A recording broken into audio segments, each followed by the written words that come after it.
Hi everyone. I'm Ghazal Jain, Associate Fund Manager, Alternative Investments at Quantum Mutual Fund.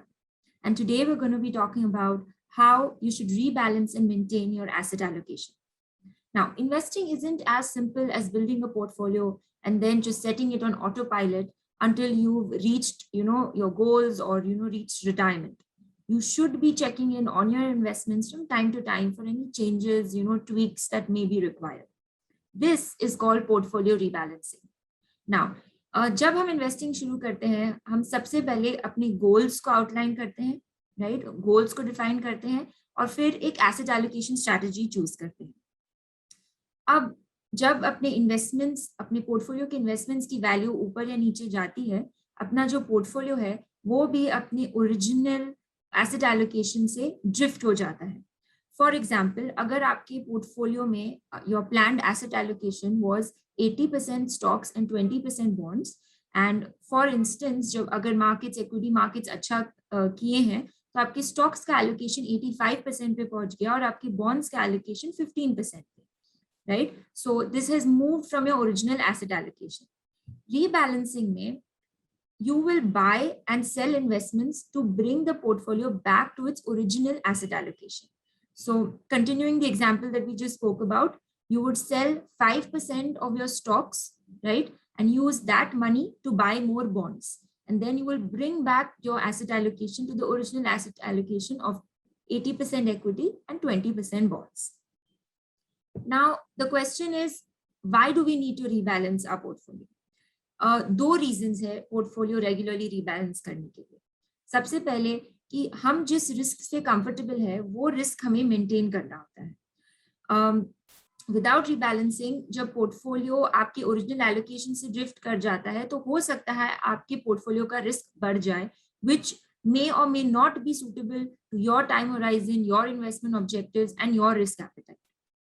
दूसरा reason rebalancing करने का ये है कि रिस्क रिड्यूस करने के साथ साथ रीबैलेंसिंग से अपने इन्वेस्टमेंट पोर्टफोलियो के इन्वेस्टमेंट रिटर्न्स भी इंप्रूव होते हैं.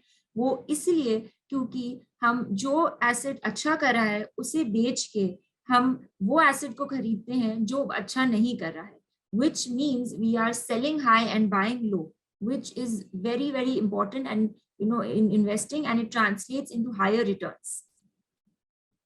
अब सवाल होता है कि हमें रीबैलेंस कब करना चाहिए. इसके लिए दो अप्रोचेस हो सकते हैं.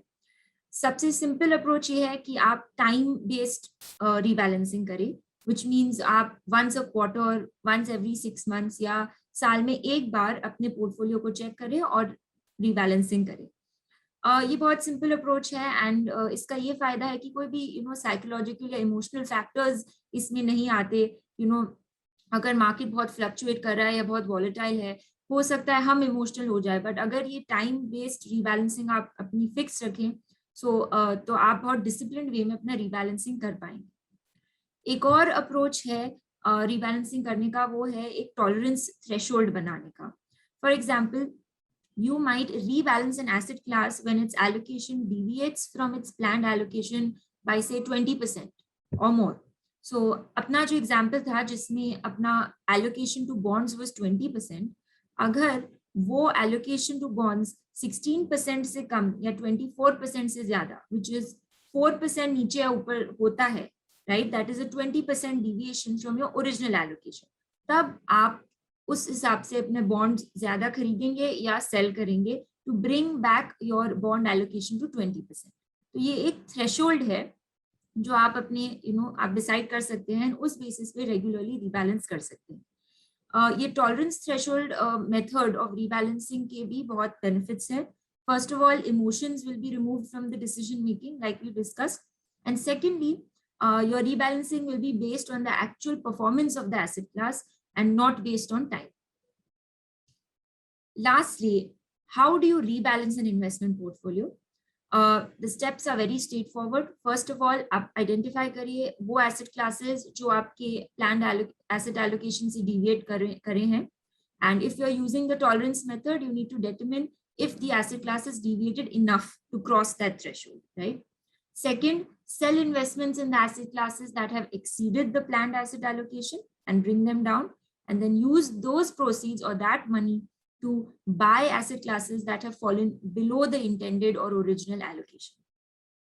As part of this process, it's very important कि आप tax implications जो हैं buying and selling of asset classes को उनको भी consider करें while rebalancing. Thanks everyone for watching. I hope you found this video helpful.